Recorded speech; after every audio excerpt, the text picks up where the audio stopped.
everyone. Welcome to Lunch for the Soul. I'm Melissa Wilson from Fox 26 Morning News. You also know me as a medical reporter. And a lot of times, Lunch for the Soul is about someone who's had an unbelievable medical miracle. They've come out on the other side. They share their thoughts of faith, how it's gotten them through it. We're going to stir things up a little bit today. And we're talking about prevention, especially with teenagers, how we can prevent them from really tough stuff now that everybody has a phone and they're online, and preteens included, young children. So parents, it's a really important conversation for us to have to make sure you know what's happening out there, and for young adults to realize as well. And I have an expert of all experts who I've had the pleasure of knowing for decades. We recently got to reconnect because he used to work here at Fox. Please welcome Dr. Cesare Wright. Hello. I'm so happy to have you here. Yeah, thanks so much. I really appreciate the invitation, and it's amazing what you're doing. You're a powerhouse. I mean, you work at University of St. Thomas, you've worked at Rice, you've been to the world's most prestigious universities and gotten degrees from all of them. You're also president of Kino Eye Center, and so many more titles. I can't even go through them all. You've worked in 30 countries. You have filmed documentaries. I mean, I just want to set this up so people realize you're the expert, right? So where does all this passion, first of all, come from for you just helping develop young minds? Yeah, so let me start with, I appreciate all of that, but I would say nobody's really an expert anymore because the world's changing so quickly that you're learning as quickly as you learn, there's something new to learn. And so it's just impossible for anybody to really become an expert in all of the things that are happening right now, especially with emergent technology.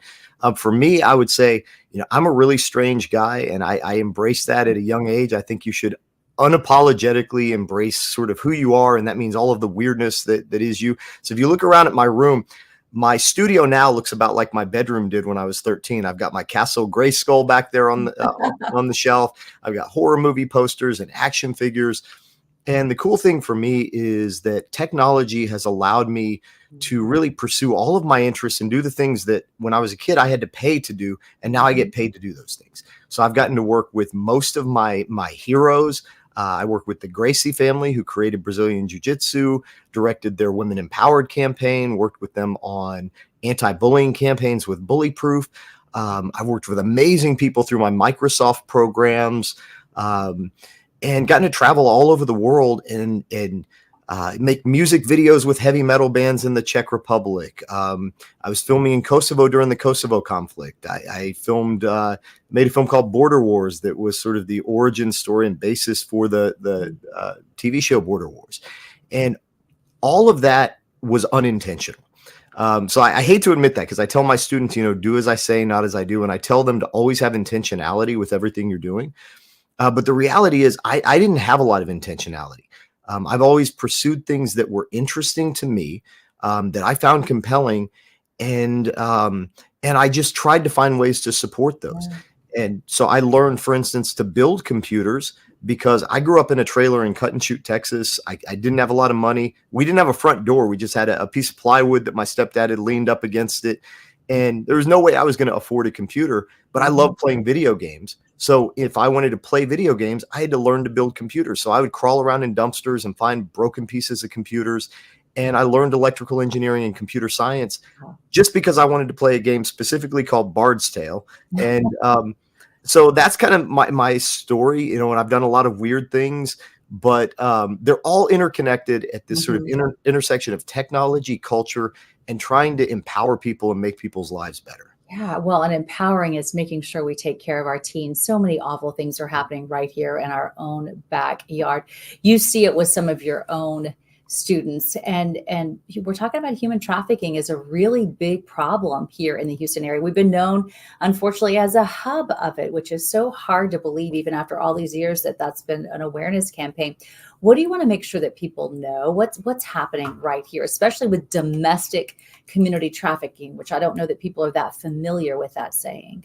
Yeah, no, I appreciate you bringing that up. So a little background: I went to Rice University for undergrad. Before that, I was at Montgomery College in the Woodlands, and one of my female friends was abducted, raped, and killed from campus. Melissa was, just a really bright, vibrant young girl that was very trusting and was abducted, raped, and killed by another student. So a lot of the work that I've done around rape prevention and self-defense for women really comes from that experience. Working with the Gracie family, I've been able to do that. But when I'm in an academic setting, I realize that it's a much bigger problem than just individual self-defense. We have this epidemic of trafficking and exploitation, specifically of women and children. And when we think of human trafficking, a lot of times we think of the kind of Liam Neeson scenario where somebody with a Middle Eastern accent or, Eastern European accent smuggles you across, the country or internationally. And that exists, Sound of Freedom. Certainly that's a reality. But what's more compelling to me, because I can impact it, there's not a lot I can do in that space, but we can do things in our own backyard to keep our friends and family and community safe. So domestic community trafficking is the trafficking that happens in sexual exploitation, particularly of minors, that happens within our communities. And that can be somebody creating child pornography in their bedroom. So that kid never actually leaves their house, but they're being trafficked. It can be the pimp that's in the case of Courtney Litvak, who you've had on Fox, who was trafficked out of Katy High School and ended up in a brothel in Nevada. These things, a lot of times it's easy to think that they can't affect us. They can't affect our kids and they don't happen in our backyard. But the reality, as you mentioned, is Houston is not only an international hub of trafficking, but we have a lot of domestic trafficking in our communities. And at University of St. Thomas, so I taught at Rice for many years in engineering, but at University of St. Thomas, I have a different demographic of students. 68% of my students are female. The majority are Hispanic. Many are first generation. What that means is that's a high risk demographic for domestic community trafficking. And I believe you should always bring the potential victim into becoming part of the solution, because that's an empowerment narrative. You give people the agency to solve the problems that are impacting them. So I have many of my female students that were interested in creating some sort of a project to deal with human trafficking. And what I charged them to do was think of where is your voice and your authenticity. And they could speak to the experience of young girls going to college that are being confronted with all of these risk factors. And we can go into some of those in a minute with only things like that. But they actually developed a podcast to talk about this because it is such a big problem. Yeah. So my students, this is the fourth semester now in a row at University of St. Thomas. Our students have worked with Jacqueline Aludo and the No Trafficking Zone organization to create a podcast called Unmuted. And what they do with that is, first of all, raise awareness and let people know about the things we just talked about, but also mobilize people towards solutions. So they were instrumental in promoting both the state and federal legislation, the No Trafficking Zone legislation, that what it does is enhances penalties and sets minimum mandatory sentencing for predators that target kids in areas where kids should be protected: schools, universities, stadiums. And so my students were instrumental in creating the podcast to spread awareness. But during the course of that, they've interviewed and spoken with victims of Jeffrey Epstein, with girls that are their age that have been trafficked out of local high schools. And so I think it's, as much as they've transformed the community through their efforts, I think it's been a transformative experience for them, allowing them to see part of the world that they may have never seen until it was too late. Well, and I want to go into what you said, that we would walk through some of the things that they're being subjected to, including, and this surprises me, that they are being really talked into trying out something like the website OnlyFans, where they go upload their own videos. Talk more about that. Yeah, so OnlyFans is a phenomena that's come about over the past few years. If you haven't heard of it, look into it so that you understand what this means. So it's essentially a user-created, essentially a social media version of a pornography website, where creators upload their own content, engage with what they'll call fans, subscribers, And the idea is it creates this kind of personalized experience where users can request certain things from them, engage with them.